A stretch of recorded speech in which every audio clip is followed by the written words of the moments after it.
Hello everyone, कैसे हैं आप लोग।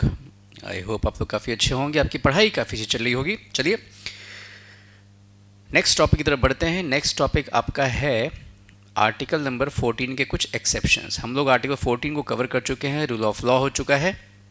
अब हम लोग देखते हैं कि आर्टिकल 14 का एक्सेप्शंस क्या क्या है, यानी इसके अपवाद क्या क्या है। कहाँ कहाँ पे हमें ये देखने को मिलता है कि आर्टिकल 14 आपको दिखेगा वॉल्यूट होता हुआ, बट एक्चुअली में कुछ एक्सेप्शंस हमें रखने पड़ते हैं ताकि जो सिस्टम है वो इफेक्टिवली काम कर सके। ठीक है, तो देखो दो तरह के मैं आपको यहाँ पे एक्सेप्शंस बताऊंगा। पहला तो exceptions is regarding your president and governor, है ना। पहला is regarding president and the governor, और जो दूसरा है that is regarding some other general exceptions.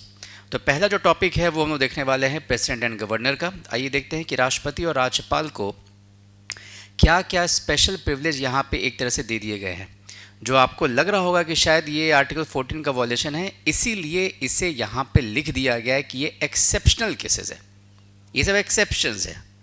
अगर ये नहीं लिखा होता तो प्रॉब्लम थी, but it has been mentioned in the constitution under article 361। वैसे तो जीएस फाउंडेशन है, यहाँ आपको आर्टिकल की ज़रूरत नहीं पड़ेगी। यूपीएससी वाले क्लासेस में मैं आपको बहुत अच्छे से समझाऊंगा कि 361 361A क्या डिफरेंस है, बट यहाँ पे बस आप बेसिक सीखिए, that is more than sufficient. देखिए, राष्ट्रपति और राज्यपाल यानी प्रेसिडेंट और गवर्नर को एक स्पेशल दिया गया है प्रिविलेज कि they are not going to be answerable for their exercise of power. देखिए, president of India and governor के पास बहुत सारे पावर्स होते हैं, जैसे ऑर्डिनेंस मेकिंग पावर हो गया या फिर से आप कह लें तो वीटो पावर्स हो गया। So they are not actually answerable for their exercise of power. लेकिन अब आपको लगेगा कि जो लोग थोड़ा सा हल्का पढ़े हुए होंगे उन्हें लगेगा कि नहीं सर, ऑर्डिनेंस जो आपने कहा that is subject to judicial review. मैं समझाऊंगा DC Wadhwa case, Cooper case, ये सब क्या है मैं सब समझाऊंगा आपको कि वो एक अलग एजेंडा है। The action of the president can be challenged, but the president cannot be challenged. जो एक्शन लिया है राष्ट्रपति ने उसको आप चैलेंज कर सकते हो, उस एक्शन पे सोचा जाएगा कि ये जो चीज़ था ये सही था, but the president himself is not और herself is not going to be challenged. ठीक है, तो राष्ट्रपति यानी president and governor they are not answerable for their exercise of power. ये पहला एक्सेप्शन है, क्योंकि बाकी सारे केसेस में जो भी अथॉरिटी होती है वो जो भी एक्सरसाइज करेंगे अपने पावर का, यानी जो भी अपने शक्तियों का वो इस्तेमाल करेंगे, यदि उन शक्तियों का दुरुपयोग हो चुका है तो they have to answer. But यहाँ पे थोड़ा एक्सेप्शन दिया गया है। दूसरा देखिए क्या है, प्रेसिडेंट और गवर्नर पे कोई भी क्रिमिनल प्रोसीडिंग्स तो स्टार्ट नहीं किया जा सकता है, लेकिन जब तक वो ऑफिस में है तब तक क्रिमिनल प्रोसीडिंग स्टार्ट नहीं किया जाएगा। इसे हम लोग कहते हैं आपराधिक कार्यवाही, ये नहीं शुरू किया जाएगा। No criminal proceedings will initiate against the president और the governor during their tenure. ठीक है, कंटिन्यू भी नहीं करेगा। ठीक है, और सिविल प्रोसीडिंग्स की यदि बात की जाए कि सिविल केसेस यदि चलाने हो राष्ट्रपति और राज्यपाल गवर्नर पे, तो उसके लिए क्या है, सिविल प्रोसीडिंग्स स्टार्ट किया जा सकता है।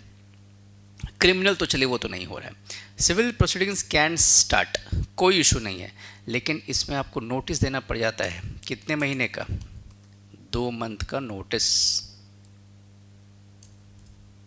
ये आपको याद रखना है, ये आपसे पूछा जाएगा एग्जाम में। कितने महीने का नोटिस सर्व करना पड़ता है राष्ट्रपति और गवर्नर साहब को यदि उन पे सिविल केसेस या सिविल प्रोसीडिंग्स को स्टार्ट करना हो? तो 2 महीने का आपको पहले नोटिस दे देना है, उसके बाद you can start the cases against the president और governor. But what kind of case? Criminal? No sir, civil cases. तो सिविल केसेस 2 महीने के नोटिस पे चला जा सकता है, सिंपल है। तो ये आपका था एक्सेप्शन। देखिए, मैं जानबूझ करके टॉपिक बाय टॉपिक मैंने बाइफरकेट किया है, ठीक है, ताकि आपको एक तरह से पता भी रहे कि किस फ्लो में पढ़ना है। बिकॉज अगर एक ही आर्टिकल 14 में मैंने सब कुछ बता दिया होता आपको कन्फ्यूजन लगता। हाँ, वैसे मैं सबको क्लब करके एक बार में मैं मास्टर क्लासेस बनवा दूंगा, कंटेंट मतलब जो भी वीडियो एडिटर्स हैं हमारे पास, I will tell them that to just join all the classes. लेकिन ये शॉर्ट मॉड्यूल ज़्यादा कारगर होते हैं। एग्जामिनेशन पॉइंट ऑफ व्यू से यदि देखेंगे आप, एग्जामिनेशन में सपोज आपको एक पर्टिकुलर स्पेसिफिक टॉपिक में कोई इशू आया, तो आप फटाफट जाएंगे, थंबनेल पे देखेंगे कि हाँ जी सर ने ये वाले वीडियो में exceptions to president and governor बताया है। फटाफट खोलेंगे, 5 मिनट के अंदर आप अपने डाउट्स को क्लियर कर लेंगे। तो इन सारी चीज़ों को मैंने कंसिडर करके ही सारे लेक्चर्स को मैंने डिज़ाइन किया है। अदरवाइज़ वो मेरे लिए ज़्यादा आसान था कि मैं एक बार में बैठता और 3 घंटे में सारे टॉपिक को मैं कवर करता। बट ठीक है, नो इशूज़, मेहनत तो आप लोगों के लिए हमें करना ही है, because we all want that quality education should reach the last mile. चलिए, all the best, take care, see you in the next topic, जहाँ पे हम लोग देखेंगे जनरल एक्सेप्शंस। ये तो आपके राष्ट्रपति और गवर्नर का था एक्सेप्शन। नेक्स्ट आपको जो देखना है that is exceptions but general, कि जनरली और कहाँ कहाँ पे हमें एक्सेप्शंस देखने को मिलता है। ठीक है, चलिए, all the best, take care, see you in the next lecture. Thank you, have a good day.